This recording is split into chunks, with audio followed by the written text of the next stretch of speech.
Advocate Zakir Agariya. આપણે આજે અમે રજૂઆત કરવા આવ્યા હતા સાહેબને, ખાસ કરીને કમિશનર સાહેબને, કે જે આપણે ફાટક રહી સાંડિયા પુલનું કામ ચાલુ છે અત્યારે, એટલે એના કારણે બધું ટ્રાફિક છે એ ડાયવર્ટ કરી અને ભોમેશ્વર પ્લોટમાં જે જગ્યા રહી, રસ્તો રહ્યો ભોમેશ્વરનો સોસાયટીનો, ત્યાંથી ફાટક પસાર થાય। ફાટકની બંને તરફ અત્યારે રસ્તામાં કેવું છે કે વાહન ચાલકો, હજારો વાહન ચાલકો અહીંયાથી નીકળે છે, પસાર થતા હોય, એટલે એ વાહન ચાલકો બે તરફથી આવતા હોય સામે સામે, એટલે ટ્રાફિકની સમસ્યા એકદમ વણસેલી જાય છે। અને એના કારણે શું થાય કે પછી સામે સામે વાહનો અથડાવવા, ભટકાવવા, પછી એમ્બ્યુલન્સ કે એવું કોઈ મોટી ગાડી કોઈ નીકળતી હોય, વાહન નીકળતા હોય તો એને પસાર નથી થવા દેતા, વાર લાગે છે। એટલે એના કારણે યોગ્ય જે સ્ટાફ હોય ને, કોઈ એને અહીંયા ઊભા રાખી અને ટ્રાફિકનું નિયમન કરવામાં આવે ને, તો આ બધી સમસ્યાનું હલ થઈ જાય એવું છે અને નિરાકરણ આવી જાય એવું છે।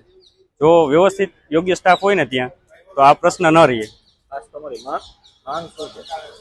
યોગ્ય ટ્રાફિક નિયમન કરવામાં આવે, વ્યવસ્થા કરવામાં આવે ટ્રાફિકની, કે જેના કારણે ઉનાળાનો સમય આવે છે, તો ઉનાળાના સમયમાં કોઈને ટ્રાફિકની સમસ્યાથી જૂઝવું ન પડે અને આરામથી ત્યાંથી રસ્તામાંથી પસાર થઈ શકે લોકો। અને બંને તરફ સરકારી કચેરીઓ આવેલી છે, બરાબર છે, કોર્ટ, એમ્સ, પછી આ બાજુ સિવિલ હોસ્પિટલ ને એ બધી અન્ય બીજી કચેરીઓ આવેલી છે, તો જે આવવા જવા વાળી પબ્લિક રહીને એને આરામથી નીકળી શકે અને સહેલાઈથી નીકળી શકે ને એવી વ્યવસ્થા કરવી જોઈએ।